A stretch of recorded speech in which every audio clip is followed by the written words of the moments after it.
This is an Empty Closet Radio podcast. Get more at facebook.com/emptyclosetradio. So camp. Stop laughing at me. It's not even funny. Yes, it is. Hi, I'm Andrew. And I'm Sam. And this is The Empty Closet. The show for everyone, whether you're in the closet Or out and proud. or somewhere in between.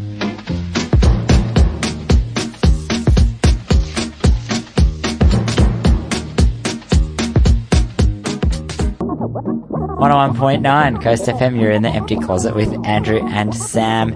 And oh my god, Sam, it's been such a big week. We've got so much stuff coming up and we've been very busy. I'm feeling very, very drained. I don't know how you're feeling this week. I'm pretty much constantly drained at the moment, but yes, I'm pretty ready for a nap. Now, coming up on today's show, we're going to be talking about lip syncing for your life. Well, maybe not. It's kind of our own version. We're talking about food vans, and of course, what episode of The Empty Closet wouldn't be complete without talking about sex? And also, today's Harmony Day, so happy Harmony Day. Now, if you do want to catch up on any past episodes, you can look for the podcast. Just search on your favourite podcasting app for Empty Closet Radio, hit the subscribe button, or you can look on social media, the big blue book of faces, where Empty Closet Radio, hit the like button, or follow us with the blue Tweety bird at emptycloset_AU, all lowercase. You only love me when the sun is out. You only touch me when it's nice and warm. Empty Closet Radio. Listen to us using your TuneIn radio app on your smartphone. Very smart. When summer's gone. You're on 101.9 Coast FM. You're in The Empty Closet with Andrew and Sam. And Andrew really wants to talk to you all about lip syncing. Well, don't say it like that, Sam. I just wanted to make sure. No, my concern is we're on the radio and you're talking about lip syncing. It's not like they can see our faces, Andrew. Well, it's the perfect opportunity for everybody to try and lip sync to me and what I'm saying. No, I just thought that it's something kind of fun that's being it is being organised by someone in our community. So I wanted to make sure that we do talk about it, and it will be heaps of fun for people who are into if you're into drag performance, this might be a good opportunity for you. But as it's a lip syncing competition, drag is not a requirement. So, but you know what I mean? You might want to get up there and dress in your best, I don't know, Shannon Knoll impersonation and really rock out one of his songs. But it's all about the performance, and you're not allowed to sing. It's lip syncing to the music. So, this made me think about all of those times when I've been, you're enjoying yourself out at, whatever nightclub you're at, and you singing along with the words to one of your favorite songs, and then all of a sudden that remix that they're playing is completely different words to what you've remembered from the radio. I think the thing that trips me up more is when you mishear lyrics and you're saying something totally different. And sometimes it's really funny. Like, there's a song from way back, Andrew, all the way back in the 90s. I think it's the 90s, might be the early noughties. And it's the Call on Me. It's a dance hit. Call on me. Yeah. We called it the corned beef song because it's corned beef, corned beef, corned beef. Somehow, I'm not sure. I never really heard of it as corned beef, but there are songs where I've when the lyrics go particularly fast for me, I just mumble over them, like blah, blah, blah, blah, whatever. It's fine.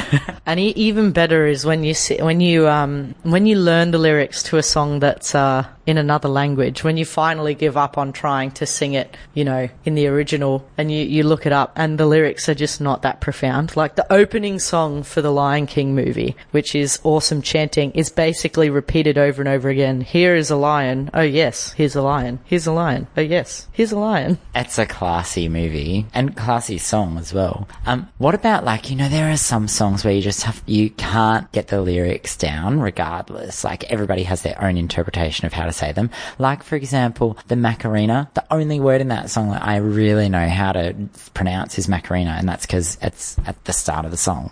I can do the in-between bits. The chorus still gets me. Do you remember the I'm Blue song? Da-boo-dee-da-boo-da. That used to come on as a default on my radio station at about any time after midnight when there was dead air. It would kick in after about 20 seconds. And it would only play for about half a song before the radio came back on. Thank God it only played for like half a song, because although that was huge in the 90s, I think, late 90s. Oh God, we're showing our age, Sam. It was not. It was really like... it was a good time when it fell out of the charts and went on low rotation.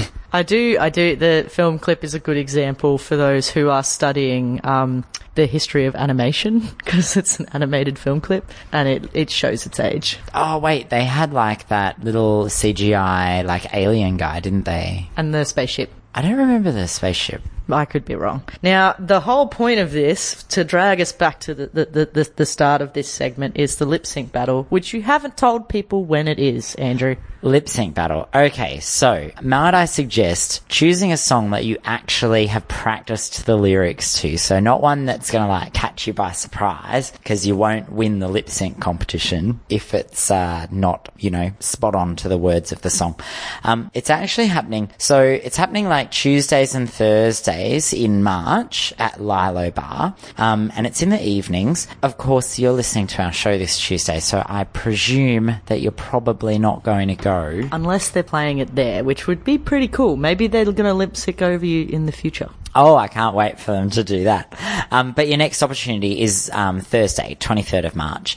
And it's really simple. Just obviously just look up on social media the lip sync battle page to find out all the full details and stuff. But basically, you rock up and you've got your song on like a USB or a CD, and they'll queue it all up for you. And then there's a whole bunch of people to do the competition. And these are like the trials coming up to the big finale competition. So hopefully it sounds like a lot of fun anyway, but it's on Tuesdays and Thursdays during March, and then I'm not quite sure when the grand final is on, but maybe we should go along to the grand final. That would be fun, and watch everybody lip sync. You're on 101.9 Coast FM in the Empty Closet with Andrew and Sam. Let's run away, far away. Let's do something we won't forget. Empty Closet Radio. Like us on Facebook. 101.9 Coast FM, you're in the Empty Closet with Andrew and Sam. Now, Sam, all this talking about lip syncing and singing and dancing around in the streets makes me think of other things you do in the streets, like, getting food off the back of a truck and eating it in a gutter. How very gourmet. I was going to say, food off the back of a truck is a great North Queensland tradition. You can buy prawns that way sometimes if you get the right time of year. But no, in this case, we are talking about food vans, which is not quite the impression that Andrew was giving. Oh, wait, let me be more descriptive, Sam. I so much love going and purchasing an item of food that's been usually, perhaps not on this occasion, deep fat fried to within an inch of its life, and then taking it and mopping up the grease with a bunch of serviettes I've grabbed from someone else's van, because this one doesn't have them, and then sitting in the gutter, eating it while trying to stay out of the rain. You clearly haven't been to food vans in this area in a while. They're not all deep fried, fortunately. There is some really fantastic stuff out there. Some of the best curries I've ever had, really good falafel, a smokehouse, like proper legit southern, like US southern style barbecue with like huge racks of ribs. Okay, so I'll give you one thing. Each of those little vans, they specialize in just one kind of cuisine, which is kind of good because it means that then they spend all their time and energy just getting the one thing really good. And they do get it really good. So coming up is well named a festival called Meet, Eat, Repeat. Yes, I don't even know who's organising it. I just read about it, but it sounds like it's going to be a blast. It's out at the West Cairns Bowls Club, and it's on Saturday the 25th, so that's like this Saturday coming up. Starts from 4 p.m, goes through to 8 p.m, so if you're a really late night eater, you better get a boogie on, get there early. And it looks like it's just going to be heaps of fun. Like, it's at the West Cairns Bowls Club, so there's like lots of room for lots of different fans. I'm sure there's going to be a huge variety there, so you can stuff your face. And you could go to you could do like 3 courses, like a different cuisine each time. Yeah, last time I went to something like this, I didn't get to the last meet, eat, repeat, sadly, but I have been to food truck events in Cairns before, and they were absolutely packed, and you'd be like, I'm going to go try some Japanese fried chicken, and then over here I'm going to get fresh cronuts for dessert, and then I'm going to go over here for mango sorbet. You know what I really, really hope they have? What? I really, really hope they have like a great gelato place there. I love gelato, and it's like Cairns is the perfect environment for like some good frosty treats. As anyone who's wandered around the city centre is probably well aware, because we have lots of them, which is fantastic. Everybody has their own favourite. My favourite ice cream shop man, I just have to share this one little last story. My favourite ice cream shop man, when I went on holidays, Sam, I hadn't gone to him for like a month. And then when I went back there with some of my friends, the first thing he said to me is he goes, "You've been on holidays. You haven't been here in a while. Do you want 1 scoop or 2? Like, didn't even ask me what I wanted, because I always get the same thing. It's not like a drug dealer kind of arrangement, but I feel like he's dealing the food that's bad for me, and he takes note of when I'm trying to give it up. Long ago, when I was first at university, so that's 9 years ago now, when I came back to Cairns on holiday, we always went to the same ice cream shop, because a lot of my friends worked in evening, and like over Christmas we would go almost every night, because we would hang out with each other. And then I went away for a week or 2, must have been 2 weeks, and nobody wanted to hang out for a little bit, so it would have been 3 or 3.5 weeks till I went back, and they were really concerned that I'd been hurt. Like, are you alright? They didn't think I'd been on holidays, they were worried I'd been injured, because I didn't say I'm going away, and we'd chat at the counter, and they thought I'd been like hit by a car. So for everybody who's listening to our podcast from far-flung places around the world, particularly the colder parts of Australia, come up to Cairns. There's like ice cream everywhere. It's a lot more cold desserts than you'd think we would have for being, such a hot, melty place. You're on 101.9 Coast FM. You're in the Empty Closet with Andrew and Sam. Run to a brighter day. Feel the light upon your face. We're on our way to the sun. Empty Closet Radio, because no one else wants to be stuck in the closet. God.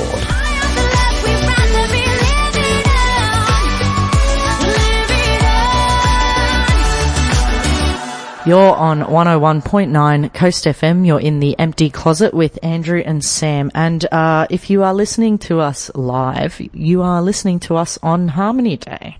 Go on, Sam. Ask me what I'm doing. You're a terrible influence on people. Terrible. I'm going to give the microphone to Andrew for a while I judgmentally stare at him. I'm getting in touch with I'm getting in harmony with myself. No, stop looking at me like that, Sam. No, that's not what Harmony Day is all about. I'm trying. He was being facetious. I am being facetious. So Harmony Day is basically the day that we celebrate our diversity of particularly of all the different nationalities that live in our local community. So it's a really important day to just celebrate the fact that you do have a bunch of friends from all different backgrounds and a bunch of different people that might speak different languages to what you speak at home, or they might have a different background to you. So it's that one day that you try and really celebrate that for us. I do remember when I was in primary school and high school, we used to do a thing where you had to bring in a dish either from your home country or your parents or something from your heritage. So you tried different food from different parts of Europe or Africa or Asia, and it was just a way to kind of try new things and share different bits of culture. And Sam, on these days, what kind of food would you bring in that reflected your heritage? Well, I usually would try and find New Zealand lollies because that was Dad's side of the family, and Mum's side was that we knew was mostly the UK. I didn't know how to cook Polynesian food, for instance, very well, and so and everybody else was bringing in like pork sausages and that kind of thing. So I would try to bring in things from New Zealand. If I could get New Zealand fish, was even better. You could have totally brought in, like, mushy peas from the UK. That's definitely an English thing, isn't it? It's so gross, so disgusting. I had a can of mushy peas in my cupboard for, like, I reckon a good 5 years. I reckon that can moved house with me about 3 times before I finally decided to throw it out. And, Sam, the reason why I threw it out instead of just giving it away to, like, you know, the one of those charities, is because the tin had actually started rusting in the corners, and I was like, that's not okay to eat anymore. No, and I think moving away from mushy peas. For Harmony Day, you're not going to ask me what I would bring? What would you bring? Please tell me not mushy peas.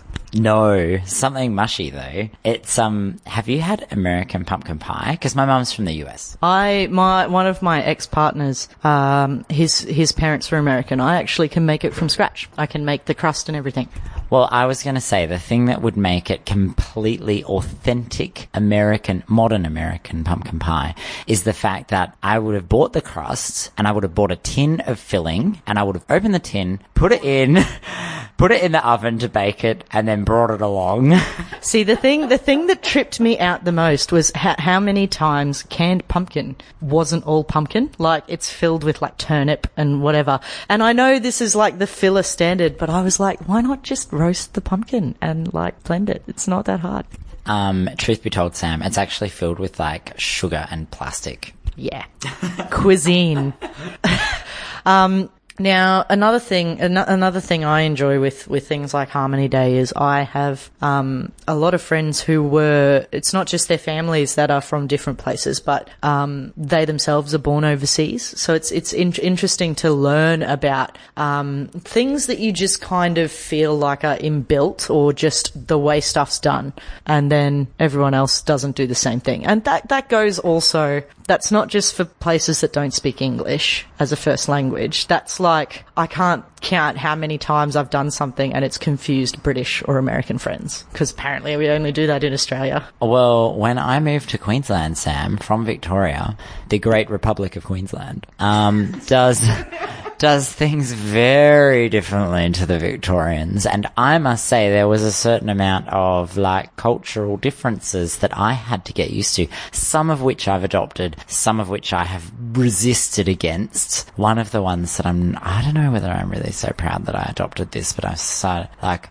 in the hot weather, I've become less resistant to just, you know, opening a beverage for no apparent reason. I like that you're like, is this not something people do in other places? Well, not really. Not my mates. We usually would have to have some kind of special occasion for that kind of behaviour. See, that's because you guys were lying to yourselves about when you wanted a beverage. We would celebrate the opening of an envelope, though. Exactly. I think the thing of, I'm going to celebrate the fact I enjoy this, is possibly just a smidge more honest with yourself. I don't know. I'm just saying different ways of doing things. And you laugh at me saying it's the Great Republic of Queensland, but things definitely are different up here. We've got to hold our own. Like, no, let's not even get into that. You're on 101.9 Coast FM. You're in the Empty Closet with Andrew and Sam.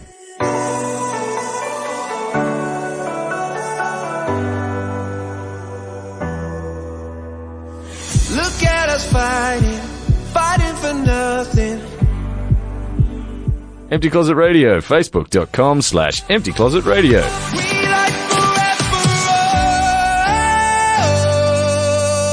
You're on 101.9 Coast FM. You're in the Empty Closet with Andrew and Sam. Now, it's that time of the episode where I'm going to give a shout out, Andrew. And I thought you were going to say it's that time of the episode where we talk about sex, because there's not a single episode that goes by where we don't. occasionally we talk about sexuality, which is a little different. We'll get into that shortly. But I'm giving a shout out to Vicky, who linked me an article and said, here's an idea for the show. And I'm like, I must share this with Andrew. By the way, if anyone thinks of good ideas of stuff that we should talk about, please get in touch on social media, because it's kind of fun. It's fun to hear from people, and when we do talk about it and maybe do it justice, maybe not, then you'll definitely get a kick out of it. Now, this particular article was indeed related to not quite so much sex, but sexuality, and it was basically talking about the creation of the heterosexual. Well, I find that whole concept a little bit weird, Sam, because I just thought that they were always around. You know, like every day is Heterosexual Pride Day, right? Pretty much. Now, the term heterosexual, as used to apply to people and not to acts, actually came about because it was used to define someone who had like this overt, perverse obsession with the opposite sex, like bestiality. Like, you know, or someone who just can't think because they're so obsessed with feminine ankles or something. Is it kind of like how nowadays we might be like, oh, that person's a sexual deviant? Yeah, it was seen as a deviancy. And the first few dictionaries it appears in, not papers, but dictionaries, that's how it's defined. And it wasn't until the 30s where it was defined as attraction to the opposite gender and thus normal sexuality, which is in itself incredibly damaging. Was that the one you were was that the definition you were telling me from Merriam-Webster's dictionary? No, that one just defined it as deviance. Merriam-Webster's dictionary, just as a little side, the most hilarious dictionary I've ever read.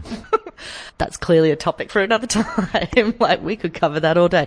But before, way back, people didn't talk about sexuality. They didn't talk about identities. Okay, so who you had sex with wasn't a label. What you did could be labelled. So you might participate in deviant acts depending on the law at the time or whatever. But you were like, and you could be, I guess, a deviant, but they didn't call someone a homosexual or a heterosexual. You know, they might say, you know, he participates in lewd acts with, you know, ladies of the unusual persuasion, whatever innuendo they choose to put in there, but they didn't label sexuality in the way people do today. I think that's a really nice idea, actually, because the people are free to do what feels right to them. And sure, their act might be labelled, but they as a person don't get labelled. Because I think there's a lot of shame for people once they get labelled as being gay these days. Yeah, but what you were labelled as was a deviant. So it didn't really work. Like, you know, it's nice in theory, doesn't actually play out in practice. So this actually changed around the time of Oscar Wilde. The case of Oscar Wilde, he was labelled a sexual deviant, but he wasn't labelled a homosexual. His acts were, but he wasn't. And so before that, like long history of sexuality not really having much to do with, like, people weren't judged on what gender they had sex with. For instance, in pre-Christian Rome, the main thing was that you were either manipulating someone of power because you were young and having sex with them, and that was like your passage into a higher class, or if you were in a higher class, you were having sex with someone who was on a lower status than you or equal standing. Like, if you were a man of political office, you could not be penetrated by your stable boy, but you could penetrate him, and that was no deviant. So it was about social status. It wasn't about gender. You know, that stuff still hasn't gone away, Sam. Like, you know, there's that old joke about, you know, sleeping your way to the top. Like, I believe that whole social construct of, you know, the person who's in power being the top, for example, and the person who doesn't have the power being the bottom, I think that construct is still there, alive and well, and I'm not sure that I like it. No, there's lots and lots of power problems that come into that, and sexism. There's a lot of racism inherent in things, because there's people who'll talk about stuff that's deviant if you're doing it with people who look a certain way, you know, for instance. So that's all really problematic. But this idea of labeling someone according to the gender of who they're attracted to is really recent, both for homosexuals and heterosexuals. And heterosexual as the label for normal only came about just before World War II. So it's pretty new. You're on 101.9 Coast FM. You're in the Empty Closet with Andrew and Sam. Maybe, honey, now's the time to quit. All this chasing money, we forgot to live. Empty Closet Radio, because no one wants to be stuck in the closet. You're on 101.9 Coast FM. You're in the Empty Closet with Andrew and Sam. And we have been talking about sex through the ages, Sam, and how it used to be kind of labelled when you were doing something, like the act might have been labelled, but you weren't labelled as gay. You might have been labelled as deviant. Yeah, so in the same way that, you might do some gardening, but unless that's your profession or you self-identify, you may not be labelled a gardener. I hate gardening. I need a good gardener. Not the point, but good to know if anyone wants to do gardening for Andrew. Now, what I thought was another interesting thing from this article, Andrew, was that for a very long time, sex acts between human beings, two human beings or more, were not labelled as heterosexual or homosexual. What do you mean, Sam? So they weren't categorized like people now who go, I know bisexuals who say, this is my straight side and my gay side, this is what I did like. Discussion for another day. But or people who go, but that's just a gay boy thing, like, or gays just do this, the straights, they do this, or, well, I think this way 'cause I'm straight. And so much of it's tied up in who you're attracted to. The sex, the gender of the person you're having sex with. Well, and it's all very much socialized into us from a very, very young age. Yeah, but before that, and for, decades and centuries even. When we were too busy socializing people into the class system. Which we still have, let's be real. And if we pretend that we don't, then we can keep the lower classes down. But let's not get into that either, because Sam will get ranty. You can buy your way from one class to another nowadays, though.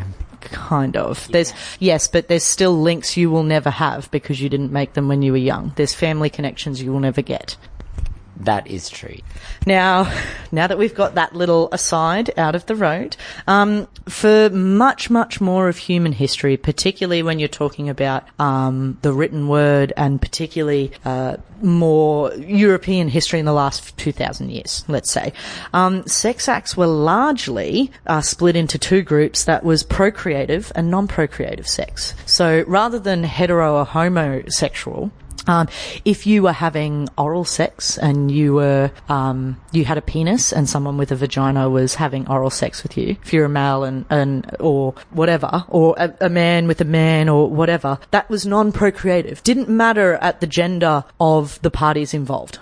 If you were having anal sex with anybody, it's non-procreative sex. If you were using birth control, if you were pulling out before orgasm, that was all classified as the same, broadly speaking, kind of sex.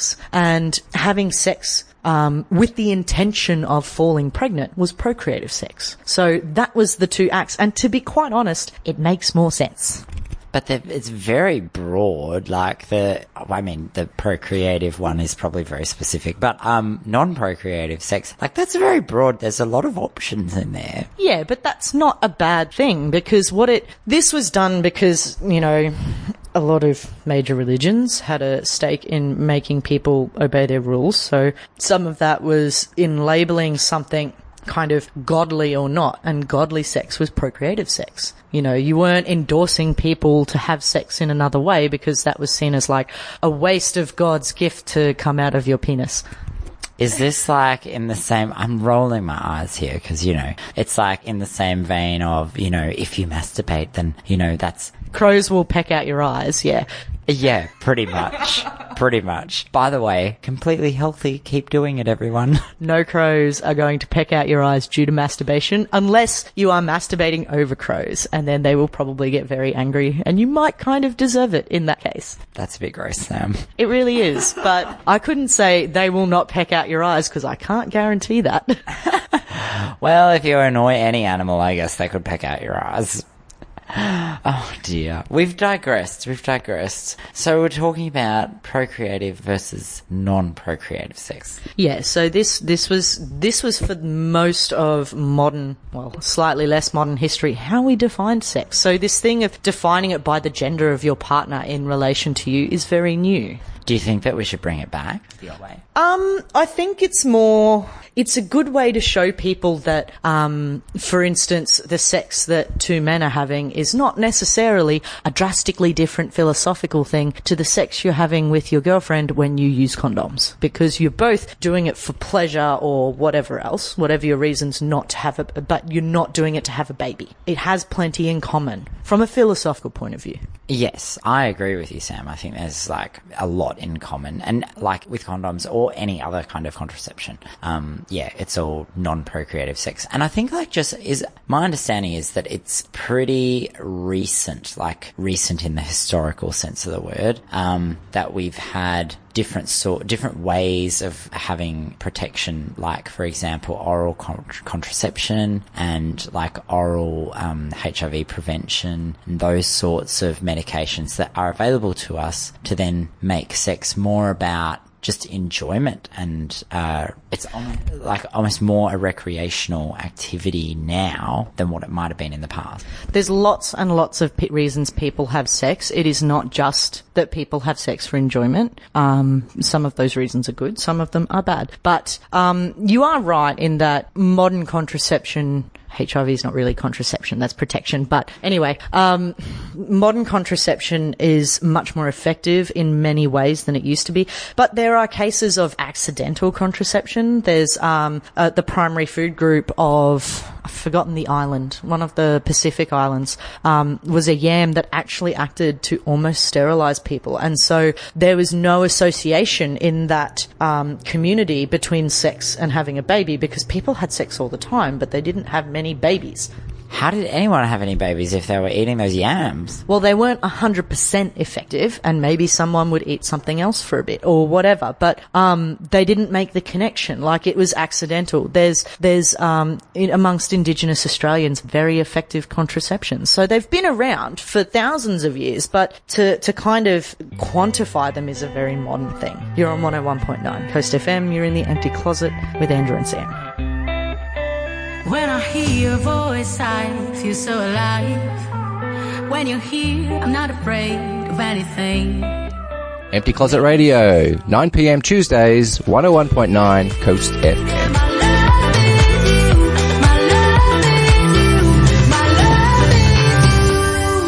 You're on 101.9 Coast FM. You're in the Empty Closet with Andrew and Sam. And we have been talking about sex and sexuality and about the historics of sex and sexuality. And so Andrew wants to talk about baguettes and cucumbers. The only reason why I want to talk about baguettes is because you actually taught me something today, Sam, about what baguettes have been used for in the past. Now, baguette is not quite the right term because that is a French origin word, and this is older. This goes back to the days of ancient Greece. Baguette-shaped loaves were baked both, theoretically to be eaten, but actually as a sex toy for men. I wonder if there was any shame in going. I can just imagine going into the bakery and being like, I'll have 1 knot roll, 3 pieces of the flatbread stuff that you make, and a baguette, please. Maybe they sold them, forgive the pun, out the back door. Shady sales of bread, Sam? Never. Do you want to buy a baguette? It's alright, I've got some cucumbers around the back too. Oh, God. The cucumber debacle. This is totally unrelated to historical baguettes as dildos information, by the way. I feel that cucumbers and other, shaped fresh food phallic items are, it's like the modern version of the baguette, potentially, maybe. I'm just stuck on eggplants. They're used as an emoticon to signify the penis.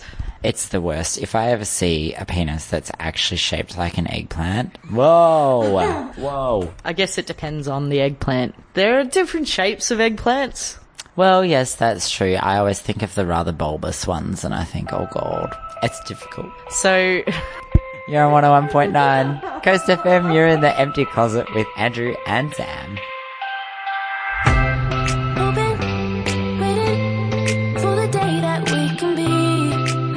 Empty Closet Radio. Follow us on Twitter.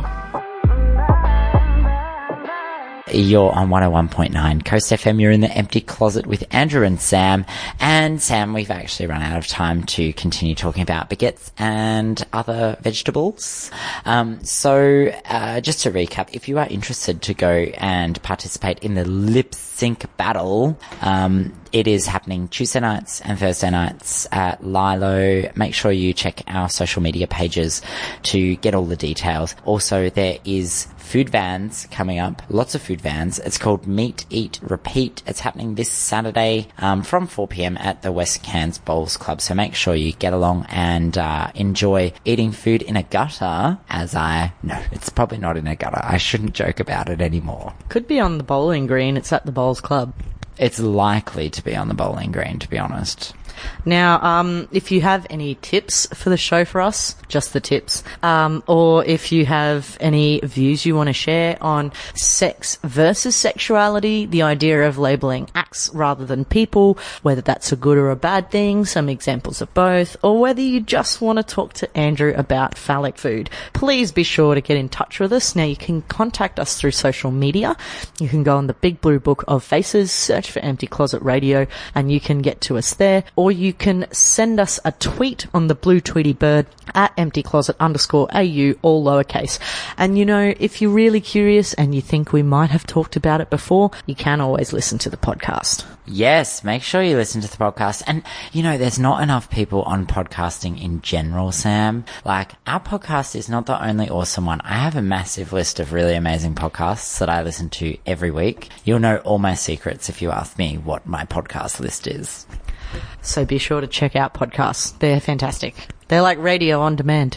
It is. It's like radio on demand. You can put it in your pocket, take it with you wherever you go. It's the best. You know what else you can take with you wherever you go? Cucumbers.